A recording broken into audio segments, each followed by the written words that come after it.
La présente communication vous a été présentée par Cherif Benadji, professeur à la faculté de droit d'Alger, membre du Conseil national de déontologie et d'éthique universitaire.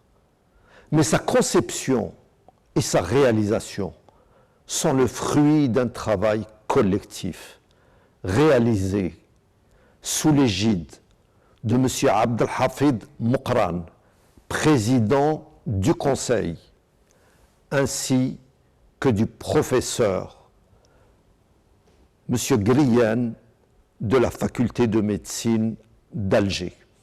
La présente intervention est intitulée Déontologie et éthique universitaire, l'accompagnement par des outils numériques.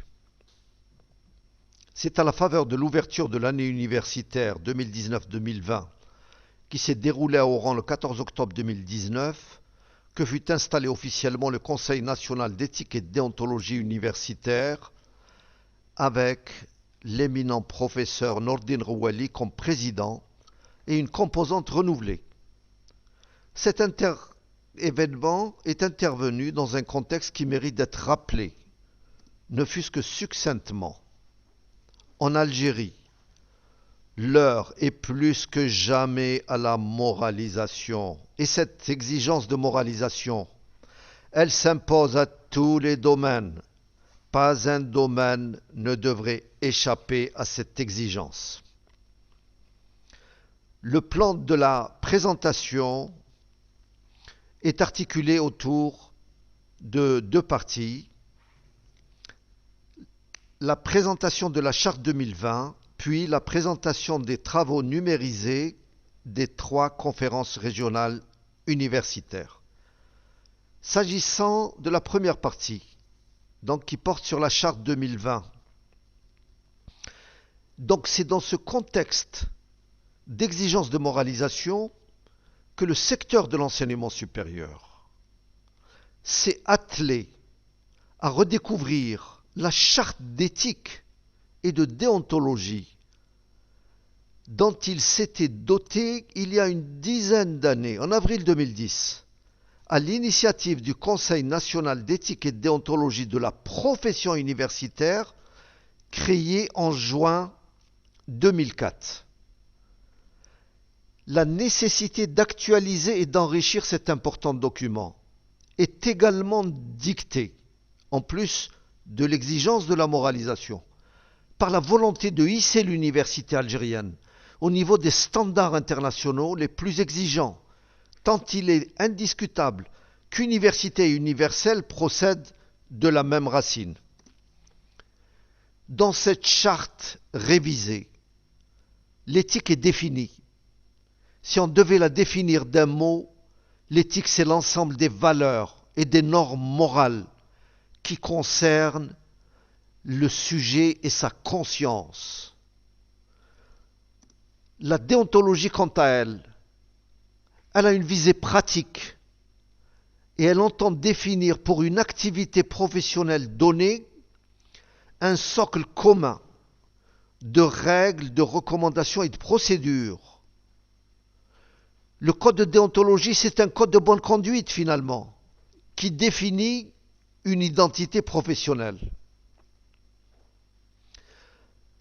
Dans cette charte actualisée, nous allons rencontrer 3 axes importants.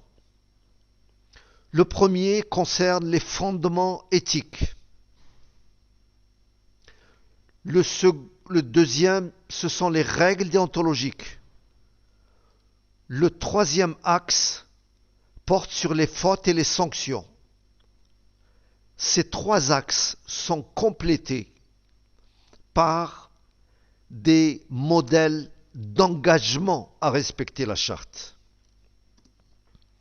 S'agissant des fondements éthiques, ils sont au nombre de 6, dans un ordre.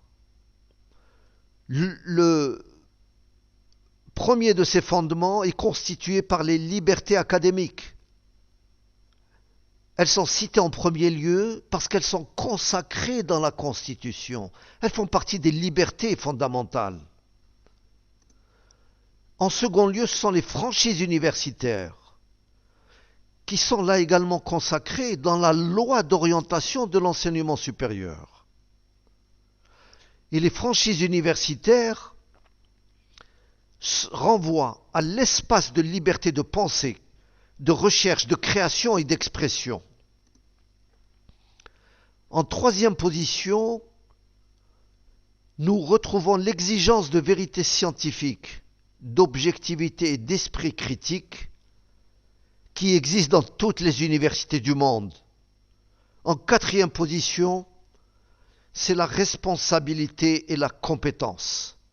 En cinquième position, c'est l'intégrité et l'honnêteté.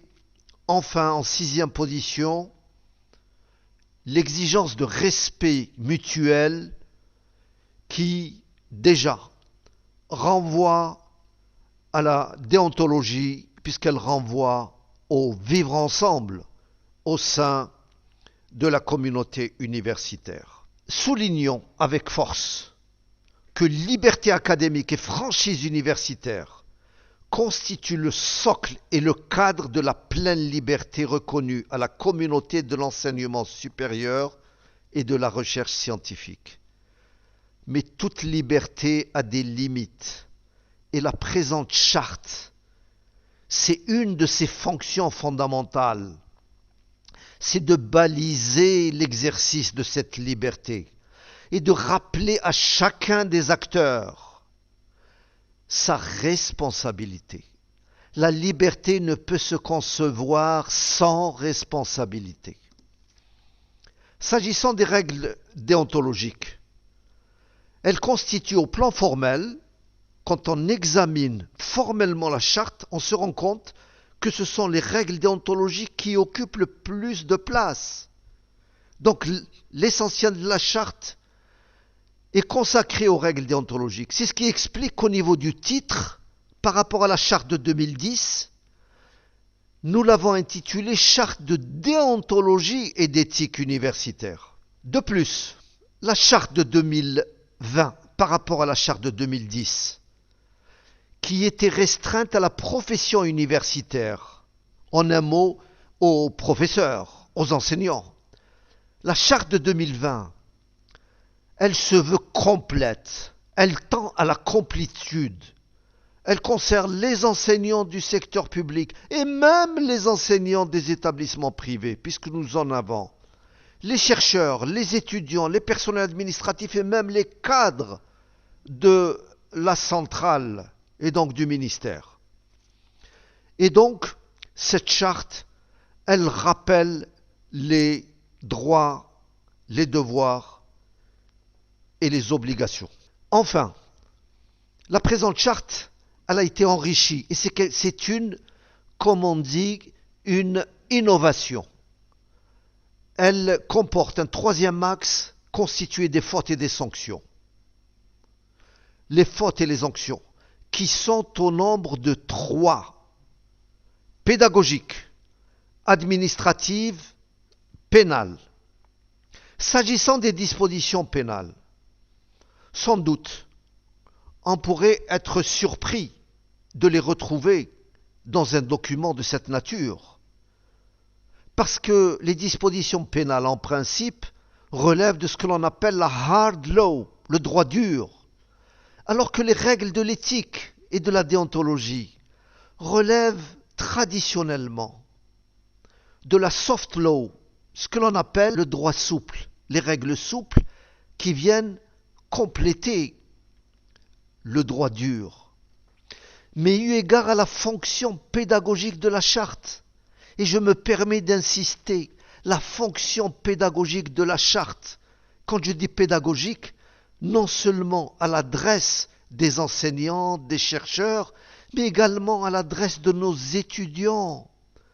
Ils sont là pour apprendre, mais également apprendre à respecter leurs devoirs et leurs obligations. Ce rappel des fautes et des sanctions ne suffit pas. C'est pour cela que l'on a estimé nécessaire d'y adjoindre un engagement.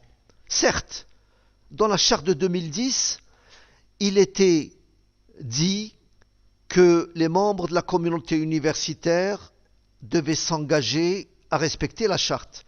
Mais aujourd'hui, il faut bien dire que cela ne suffit pas. Cet engagement était beaucoup plus une clause de style.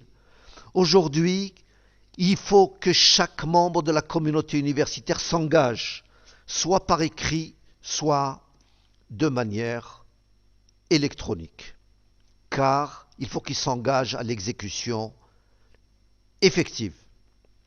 Autant dire, en résumé, que la charte, finalement, elle participe d'une démarche d'armement ou de réarmement éthique, moral et professionnel, pour mettre un terme et prévenir les dysfonctionnements qui peuvent intervenir ou qui ont pu gêner le fonctionnement de notre université.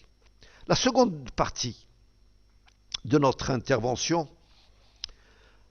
est relative aux missions confiées par le Conseil national et réalisées par les 3 conférences régionales universitaires. Premièrement, la réalisation de la commission technique issue de la commission régionale universitaire de l'Ouest. Ce qui est intéressant, c'est que un énorme travail a été réalisé en matière d'appropriation des textes réglementaires, aussi bien par les étudiants que par les enseignants, au moyen d'une méthode ludique. Dans ce cadre, a été élaborée et concrétisée une application mobile sous Android avec des applications aussi bien en format PDF, en format PPS ou en format web. S'agissant de la commission technique de la conférence régionale Centre, là, il leur a été demandé de concevoir et d'élaborer des cours en distanciel sur la déontologie et l'éthique, aussi bien à l'adresse des étudiants de première année de licence, toutes licences confondues. Et là, a été élaboré un cours sur les notions élémentaires de déontologie et d'éthique. De la même manière, un cours en 3e année de licence. Il est prévu également pour le master et même pour le doctorat. Enfin, les réalisations de la commission technique issue de la conférence régionale de l'Est. Là également, un énorme travail a été mis au point. Thème qui nous préoccupe, qui constitue une problématique difficile à laquelle se heurte notre université. C'est le phénomène du plagiat. Pour le prévenir et le supprimer.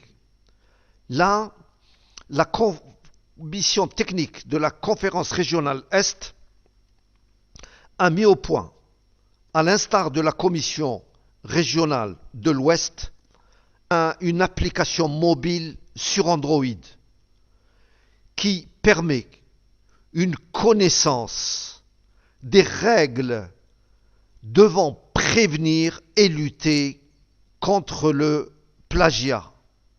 En plus de cette application, il y a même un guide qui devrait expliciter les dispositions de l'important arrêté ministériel relatif au plagiat qui a été adopté en 2016.